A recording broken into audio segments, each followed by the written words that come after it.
So I'm back with another video. I'm really working on getting over this whole camera shy thing. So one thing I've noticed that helps me is if I have some sort of distraction while I am on the camera. So today I'm going to be detangling my hair. I just washed it earlier. So yeah.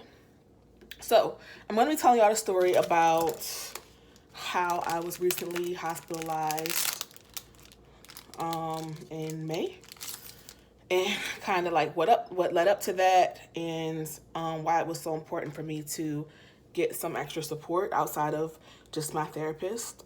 So yeah, so I was hospitalized in May, and I was in a psych hospital for 3 weeks, and so this is kind of what led up to it. Last year, I went to my grandmother's house for some family event, and I had a family member that was going through some stuff, and they were being kind of hard on this person. And so, me being the advocate that I am, I stepped in for this person, and I kind of told them like why you should not be so hard on this person, to just love on them and pray for them and try to support them through what they're going through. And in that moment, I kind of revealed some things about myself that I never told anyone. And that thing was that I was sexually abused by a therapist when I was like 14, 15. I don't know. Like, so from the ages of like 12 to like 15, it all kind of runs together for me. I don't really know how old I was when stuff happened. I just know some stuff happened. My edges is looking crazy. So anyway, my grandmother was there, and I told her what happened, and she was surprised because of course she did not know, and she was very upset about it. So we talked about it and talked through it and stuff, and basically the therapist that sexually abused me, when our relationship ended, our therapy relationship ended, she told me that I could not tell anybody what happened between us because no one would believe her, because I am an out of control teenager and she is a professional with multiple degrees. So what did I do? I did not tell anyone because I did not think they would believe me. Knowing what I know now as a therapist in the making, I know that that's absolutely not true. But as a young, impressionable teenager, it made sense. So when I told my grandma that, she was upset. And that was, we talked about it, we worked through it, and that was the end of that. The next day, I was at my grandma's house still, and I'm using my Camille Rose rice milk moisturizer, whatever. I was at my grandma's house, and she was like, she said she wanted me to call social services and make a report. And I was just like, what? I didn't really want to do it because I have honestly thought about doing that before, but I just feel like if I were to ever bring up charges against this lady, that they would probably victim shame me, because being a person with a very extensive mental health record, if that's what you want to call it, I've been through a lot. So they would try to take what I've done and use it against me to prove her innocence, if that makes sense. That's what a prosecutor's job is. So I did not want to be victim shamed, so I never went through with it. But I'm like, now I have the support of my grandmother, I'm going to go through with the report. I called them and I told them what happened, what the therapist's name was. They took my statement and said that they would have an investigator call me in a few days. The investigator never called me, so I was just like, okay, I'm not going to pursue it any further because I didn't want to do this anyway to begin with. But, I'm not going to force them to call me back. I was just like, okay, I did what I did. It's the end of it. So the investigator finally called me back, maybe like 3 weeks later, and I was totally caught off guard. So he told me that if I wanted to pursue this case against this lady, that I would have to come in and make a statement. And I was just like, okay. So I talked to my therapist about it, and I was very scared, very kind of childlike, because it was bringing up some old memories or whatever. And so yeah, we decided that I would do the statement. But every time it came time to do the statement, I would push it back because I was just not feeling it. I was scared. So I finally did the statement. My therapist was there with me. We actually did the statement over the phone, an official statement, and it was very hard. One thing about talking about sexual abuse, it's very important to be very specific. Like, don't use euphemisms. Like, I have a tendency to say down there a lot instead of saying vagina. So it's really important to say vagina, breast, whatever it was, to be very specific about what happened to me. That's why it's important for y'all to use real words with y'all's kids too. Because if anything ever happens, it's just better for them to be as specific as possible, even though they're kids, about what's going on. So instead of saying pee-pee, say my penis. You know what I mean? So anyway, and so that's kind of showing up in my adult life, like recognizing how hard it is to say actual words, especially during therapy. So we did it. He told me the process for what was going to happen next and blah, blah, blah. So I was like, okay, I did this, whatever. So then I never hear back from him for like 2 months. Every time I called him, his line was busy or he was on vacation or whatever. So I was just feeling really anxious because it's like I did this big thing and then now it's like up in the air. Like I don't know what's going to happen next with it. So I finally got a hold of him and he basically told me that they can't press charges against her because the statute of limitations for what happened to me specifically is 1 year and a day. And I was just like, what?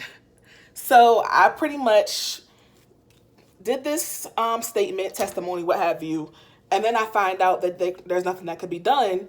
So it really, really discouraged me. It activated me. I don't say trigger. I say activated because trigger's used much. So it activated me. I was in a really bad place for a couple months. So then he told me also that he couldn't press charges, which means she couldn't go to jail, but they could try to come for her license. Oh, also, when they were on their investigation, they found out that she changed her name to a different name, and she's now practicing in a different state. Her license got revoked in Maryland, but she's practicing in another state. I'm just like, that doesn't make me feel any better because she's still practicing. Like, can we do something to get her license revoked, period? So he said he would file a report, blah, blah, blah. So that's where we are at with that now. But I was just having a lot of nightmares. I was very much on edge, very depressed and anxious, and it was really hard for me for a couple months. So that was one of the things that led up to me being hospitalized. The other thing was the whole cyberbullying thing. So that happens, I think it was like February 25th or something like that. It was like towards the end of February. So what happened with that is a lot of people don't know what happened, like how that happened. So last year I graduated college. I was on Amazon looking for something to buy to wear underneath my cap and gown. So I bought this yellow dress and I tried it on and it fits, but it did not fit. Like everybody has their own body type or whatever. So I was just like, okay, it fits me, but it don't accentuate anything from me. It does not look well on me. So I took a picture of me in the dress and I posted a review on Amazon. I was just pretty much like, hey, you know, if you look like me, you might not want to buy this dress. I'm trying to help a sister out. So this random girl who I do not know at all, I've never met her before in my life, I guess she goes to Amazon to buy the dress for herself. She sees my review. She decided whatever, she didn't like it, and she screenshots my review and then she posts it on her Facebook and she roasts me. So I'm just like, okay. So from that one post, that post got shared, I think the last my check was like 100K times, 100,000 times, 100,000? Yeah, 100,000 times. So the way that I found out about the whole thing going viral was, I remember it was a Sunday night, I was laying in bed and a friend of mine, she messaged me on Facebook and she was like, hey, just so you know, this picture is going around of you. You're beautiful. Don't worry about it. It's okay. And I was just like, thank you, you know, whatever. And at that point, it had been up for like 4 hours and it had got shared like 7K times. And I was just like, you know what? I'm not about to deal with this. I don't have the energy. I'm not. So I took my sleeping pill and I went to bed. I was in bed about like 6 p.m. that night. That was a Sunday night. I wake up that Monday and I have like 50 messages, 50 missed calls, 50 inboxes. People were just messaging me, checking on me, making sure I'm okay, blah, blah, blah. And I'm just like, okay. It was kind of overwhelming. Like I know everybody was trying to encourage me through it, but it was also very overwhelming. So I didn't respond to anybody at that moment. I had to take some time to collect my thoughts. I called my sister Shabina. Shout out to her. She's my sister, y'all. She gets me together. Called her and I let her know what was going on. She didn't know. Called her and I was letting her know what's going on, and she was upset, understandably. Like, your squad is gonna be upset about something that's going on with you. And I told her, like, I was like, I can't tell if I'm actually okay or if I know I'm gonna be okay. Like, it was hard for me to kind of process how I was feeling in that moment. So I get dressed, I go to class. First class is my 3D design class. That went great. I'm in my color theory class, and my phone is still blowing up. People are still messaging me. And all of a sudden, I just started having a panic attack. Like, I was, like, crying, hyperventilating. I was just really, like, I guess finally starting to feel all the feelings that I was having about what was happening. So I leave my class. I go in the stairwell, and I'm, like, bawling. I called my pastor's wife, Lady Mel, and I mean, she knew what was going on because she had called me and checked on me too. Her and my pastor was checking on me too. I just never went back and talked to them yet because I was just, like I said, still trying to figure out what's going on, how I felt about it, whatever. So I called her. She helped me calm down. She encouraged me. And yeah. So I talked to her, and then I had called my therapist first, but she didn't answer. So I talked to her, and then my therapist called. When I hung up with her, my therapist was calling me, and she was like, put your phone on airplane mode. These people mean well. They're not, they love you, they care about you, but understandably it's making you more upset. So I put my phone on airplane mode so I can focus on my classes for the rest of the day. During my lunch break between classes, I put my phone back on and talked to my grandmother. And then my friend, Stephanie, I talked to her. Shout out Stephanie, she's an amazing poet. She called me and was pretty much like, you should capitalize off of this. Like, this moment, it sucks. It's not right, whatever, but you should capitalize off of it. And so I was just like, you're right. Like, I'm a business owner. Like, let me take this attention that is negative and turn it into something positive. So that's when I went from crying about it to bossing up. And so I posted this message. You probably, if you follow me on Facebook, you probably saw it, about like who I am, and pretty much like, if this whole cyberbullying thing had happened to me 4 years ago, I probably would try to kill myself. But because I know who I am today and I love myself and I'm confident, this hurts, but it's not going to break me because I know who I am. And then I plugged in. I was like, shout out to me, buy my shirts. From that post, I think the original post got shared like 100,000 times. My post got shared like 2,000 times, but I made a lot of money off of that. Like, I sold like 100 t-shirts. So anyway, I had my response. People were encouraging me the whole time. Like, people that follow me, that love me, like, they were really supporting me through it. But it was still hard. Like, I'm confident, I'm outgoing, I love myself, but I'm still a person. And so seeing people like share stuff about me that was very negative, like calling me names. Somebody told me I should just go kill myself. That's what he told me. And I was just like, what? Like, who says that to somebody? So after that happens, I need to take some time to myself. So I got off of social media because I was still getting a lot of random messages from people I didn't know. I was still being haunted by the things that people were saying about me, even though like I got all this good feedback from people. Like, the negative stuff was still in my head. So it was very overwhelming. So I took a moment to myself, and I got off of Facebook until my birthday. So I was off for like maybe 2.5 weeks. Got back on for my birthday, and I was just like, being cute because it's my birthday or whatever, but I was still like not okay.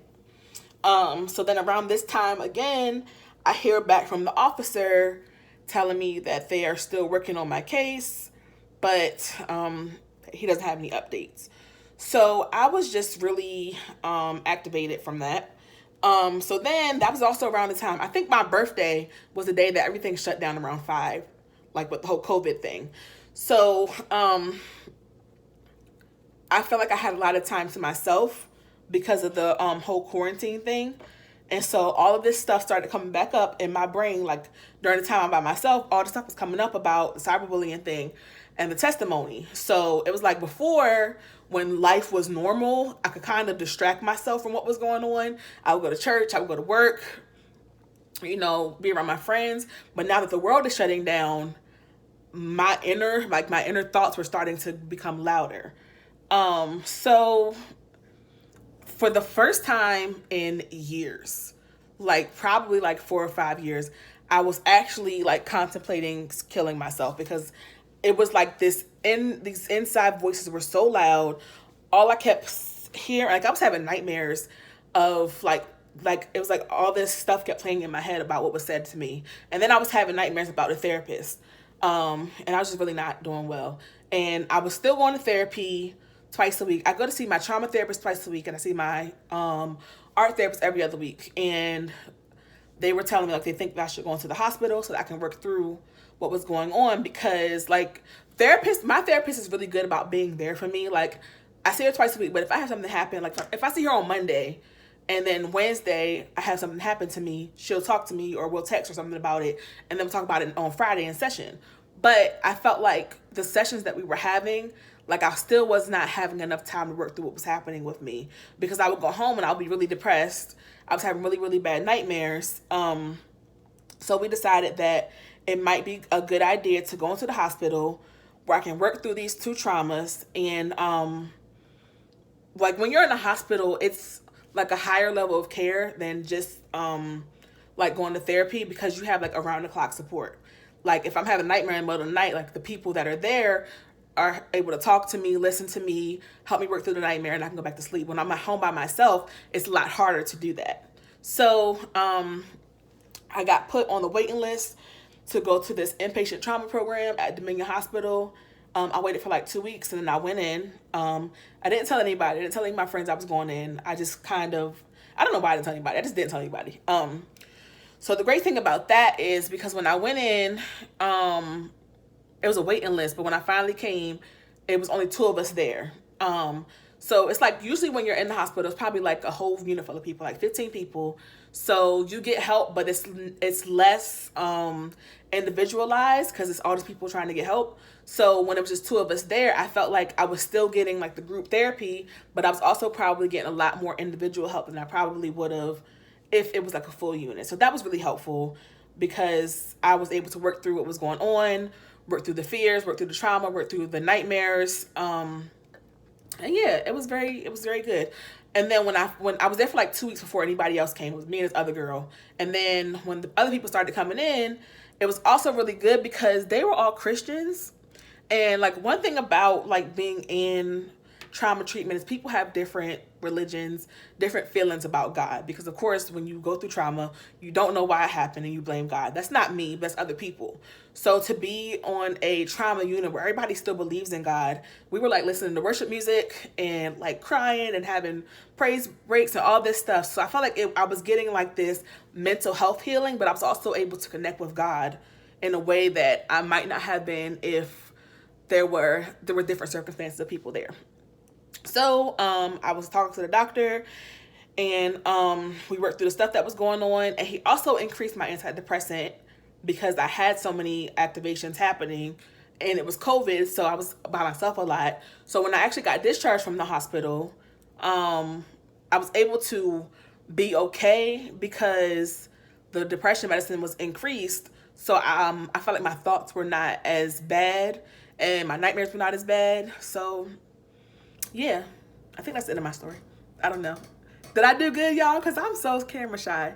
So anyway, that's the story about how I was hospitalized and what led up to it. And honestly, like, I feel like I have been doing so well with like mental health, PTSD, depression, like all that stuff. Like I had come to a very good place in life. So to have to like go like to go back to where I was when I was so depressed that I wanted to kill myself, it was very scary because I hadn't been that low in a very long time. So that's how I knew I needed help, because I'm like, I've had suicidal thoughts in the past, but like in the last few years, like my life has been so good that I don't really think about killing myself. So to think about killing myself and be serious about it, like it was like, okay, Brittany, like now you need help. So yeah, now I'm good. Yeah. All right, let me stop rambling. Bye.